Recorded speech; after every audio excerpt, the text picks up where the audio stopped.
Today I'll be reading from The Mat, the Mob, the Music by Tom Hankins, former professional wrestler and part-time mob guy. Chapter 9, Fat Eddie. In early 1974, my mother-in-law was working as a nanny and housekeeper for a wise guy named Fat Eddie. Eddie, who was of German descent, acted and looked exactly like Rod Steiger playing Al Capone in the movie of the same name. He had convinced the so-called Jewish Mafia in Cleveland to finance him in opening a chain of adult bookstores that stretched from Indiana to Utah and all points between. He also opened up massage parlors in most of the major cities. He called his shady operations International Amusements, which seems family-friendly, but they were anything but that. Before I left for Mississippi, my mother-in-law told Eddie that I was a pro wrestler, and when he saw me, he asked me if I would like to run his warehouse. I told him my mind was set on going to Mississippi to wrestle. "You can make more money with me," he said. As I would later find out, he was right. When I arrived back home from my almost trip to Mississippi, I called him and took the job. I thought I would stay just a short time, build up a little cash, and return to wrestling after a month or so. Before I knew it, though, I was deeply involved in his business, and the money was too good to pass up. 2 days after I went to work for Eddie, he called me late at night and said he needed me to go to Ogden, Utah with him. "When are we going?" I asked. I envisioned a nice trip the next morning. "Right now," he answered. I more or less moaned, but I knew Eddie wasn't asking. He was telling me. Less than 15 minutes later, he pulled up into my driveway. With him was an older guy named Al Goldman. Al was dressed in an expensive suit. I later was told he was the top man in charge of the organization and distribution of all porn sold in the U.S. Of course, that was just one facade of his shady dealings and criminal activity. I began to wonder what I had gotten myself into. Years later, it was big news when Al was arrested in Los Angeles. From what I understand, he's still in prison, and Eddie's back in the joint as well. The funny thing is, later on, I moved to Los Angeles to get away from Eddie and Al, and when the feds busted Al in 1976, the sting went down just a few blocks away from where I lived. But I'm getting ahead of myself. Al owned a 2-block square red brick warehouse in downtown Cleveland where all the porn was received before being distributed. Al would buy magazines for 10 cents and make a small profit by marking them up to $10. The same scenario took place with the films, novelties, and sex toys. If they weren't making $1,000 profit, 1,000% profit on everything, they were unhappy, and believe me, nobody wanted them unhappy. Of course, the little guys wanted their cut off the money. Most of them skimmed off the top. Oddly enough, Al and his goons never noticed anything missing, even though they were being taken for $10,000 to $20,000 or even more a month. Who says money can't buy happiness? I was happy as hell then, and now that I'm broke again, I realized how much being poor sucks. During our trip to Ogden, I was riding in the back seat, and Eddie and Al were up front discussing whether or not they should kill some jabroni who owed them $50,000. I just sat there quietly, not quite sure if they were on the level or just saying things to see what I would do or say. Al finally turned around, looked at me right in the eye, and said, "What do you think, kid? Should we kill him or try to collect?" I had come to the conclusion that they were kidding me, so I jokingly said, "Kill the fucker." They both laughed and said they were going to send me to collect the debt when we got back to Cedar Rapids. I laughed, but in the back of my mind, I began to think they were deadly serious. Eddie drove nonstop to Utah and most of the time managed to stay in his lane, but it was those few seconds during which time he would wander over into the oncoming lane that terrified me. The incident that scared me the most was when he backed down the freeway in the wrong direction in the middle of the night. Eddie had received dozens of speeding tickets and reckless driving tickets in every state in the union. During the trip to Ogden alone, Eddie racked up 5 speeding tickets over 3 states: Nebraska, Colorado, and Montana, on just that one day. He paid the cops what the fine would be and always added an extra 100, which was never refused. His greatest driving escapade, however, took place in Montana one Friday afternoon. I was sitting in the front seat and another guy was in the back. Eddie casually passed an 18-wheeler as he talked to me about business. The only problem was he was passing as we were going up a 2-lane mountain road in a no-passing zone. Suddenly, another 18-wheeler loomed up over the horizon, headed straight toward us. As I prepared for the final impact, Eddie swerved over in front of the truck he was passing just in time to miss them both. Nobody was hurt, but I'm sure 2 truck drivers had to stop to shake the shit out of their pants. Eddie had reserved rooms at the Holiday Inn in Ogden. Shortly after we checked in, we heard a knock on the door. Eddie let in 2 thugs, each of whom carried a large bag.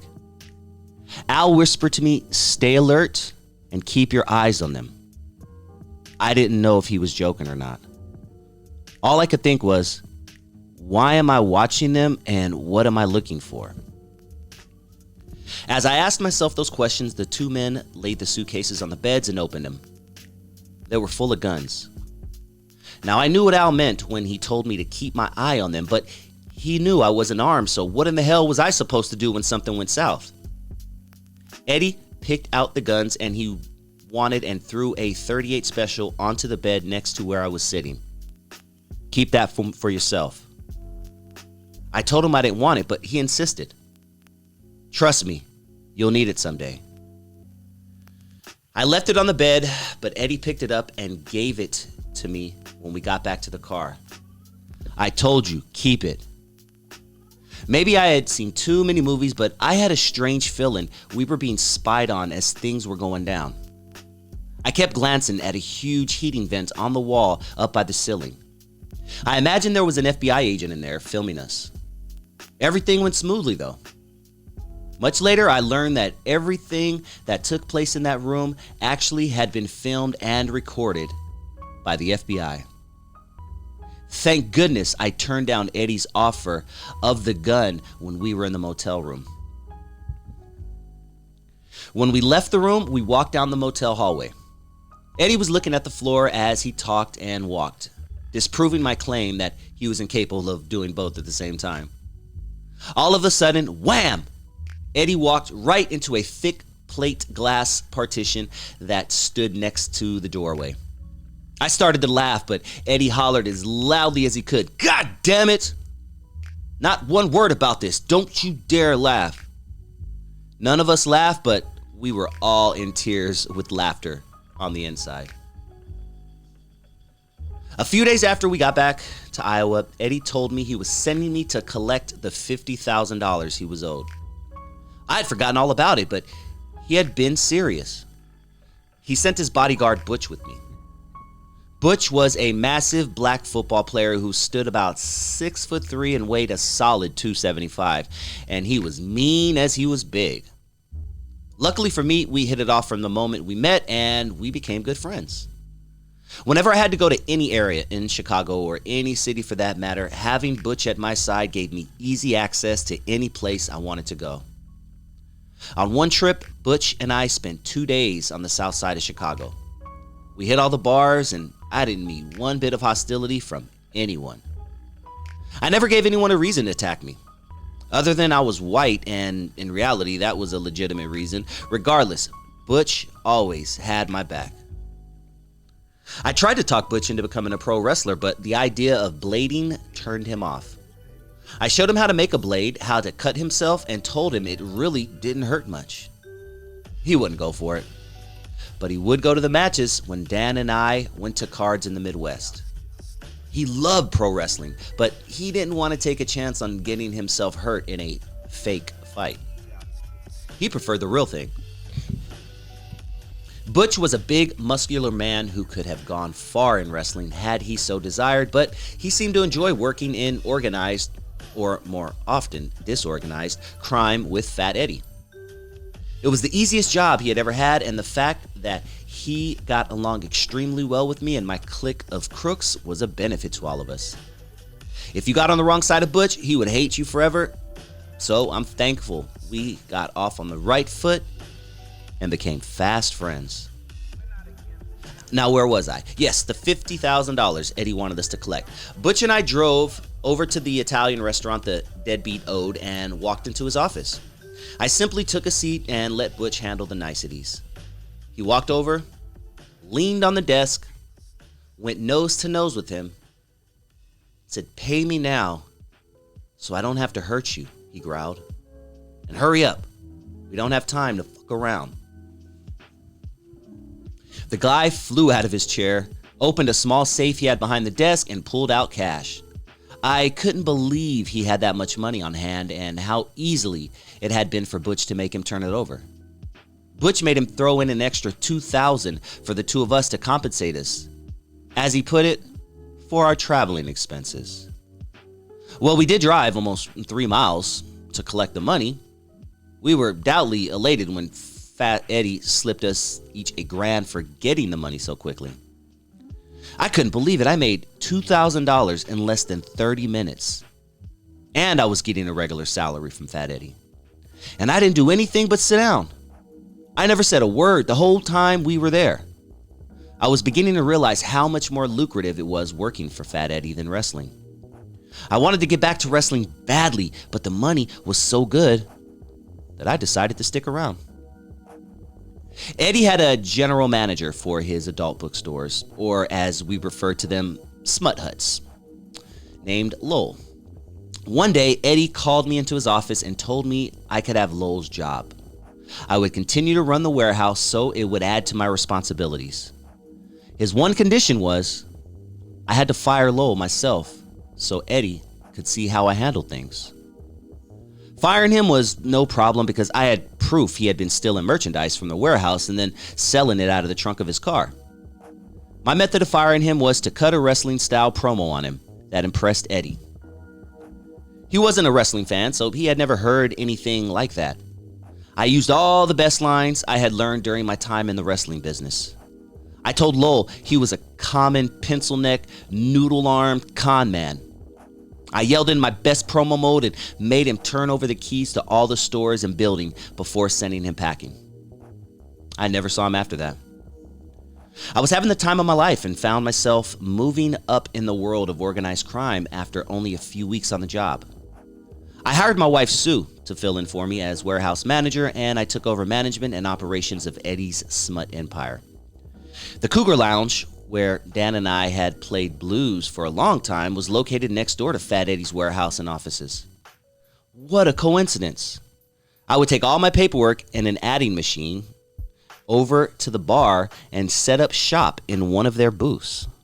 That way I could drink, eat, converse, and joke with the patrons while getting paid to do the paperwork. I traveled all over the country with Eddie. It seemed like everywhere we went, we had to stop by a hospital to see an old MAFIA guy who was near death, and Eddie had to visit every one of them. I dubbed myself the official Jewish Mafia Goodwill Ambassador. The perks were fantastic.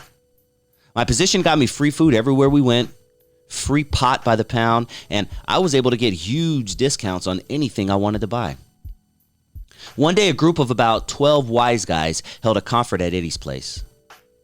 One of them brought in a huge grocery bag. Out of the blue, he asked me if I smoked weed.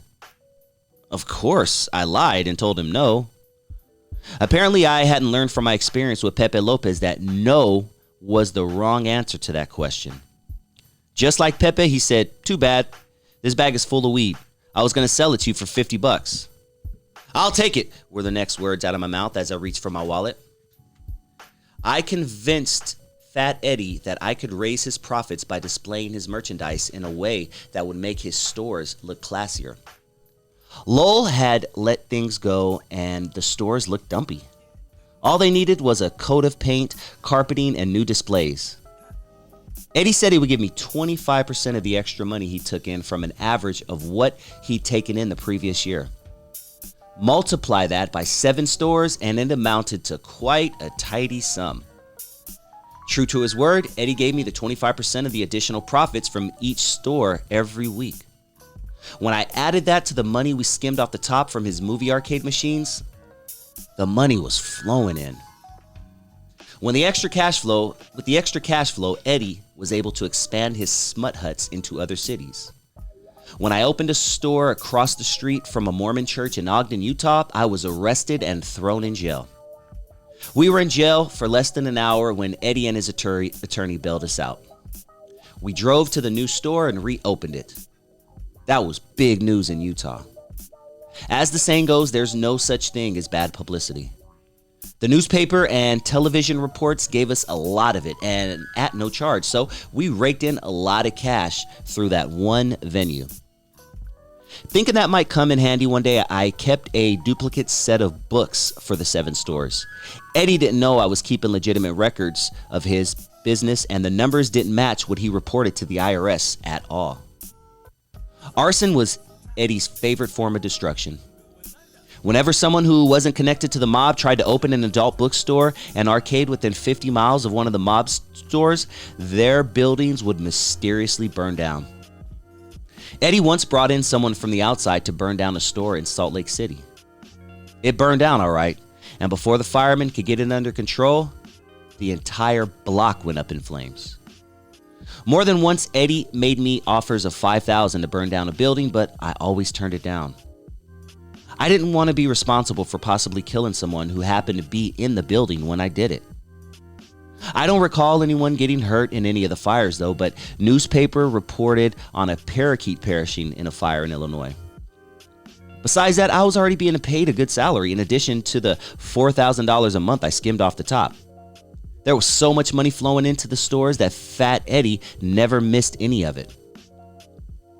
I hired Dan to help us make collections, and we spent most of our time on the road, making weekly trips from Iowa to Indiana, Illinois, Minnesota, North Dakota, and we'd stop or sleep to watch wrestling.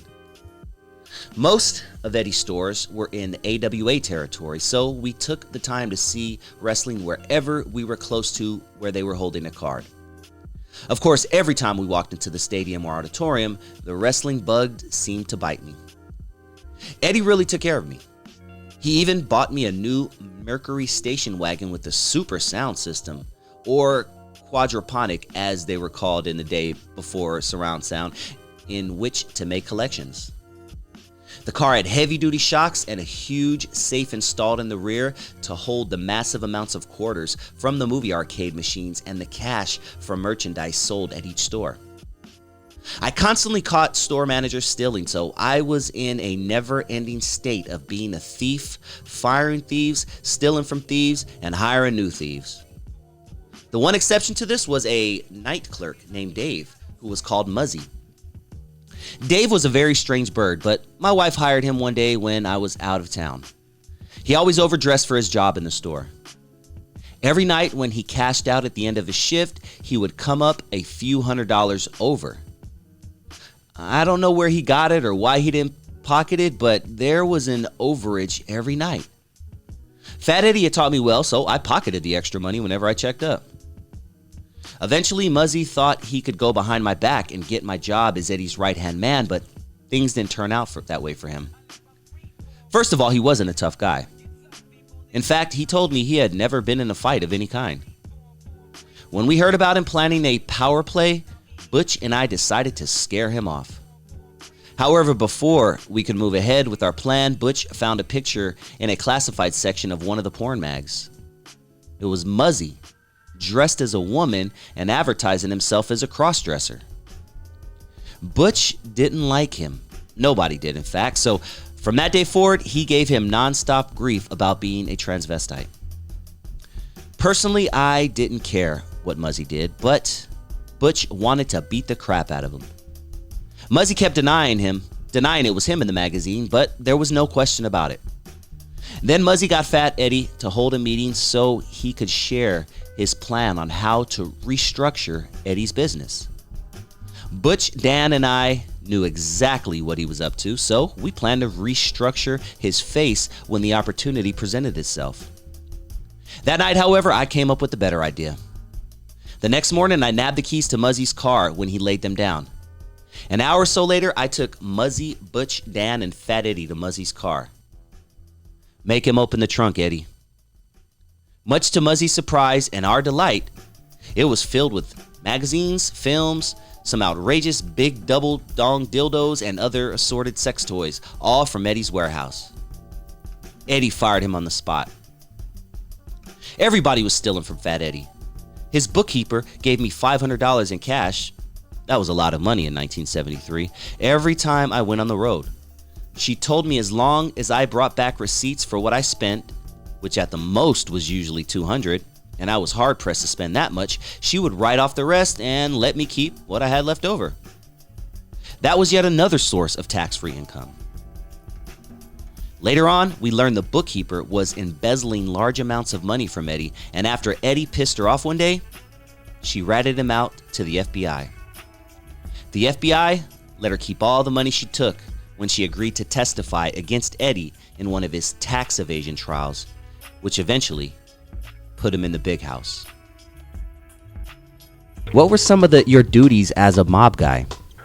Well, I worked for a guy named Fat Eddie, and he had a chain of adult bookstores all the way from, Indiana to Utah and everywhere in between.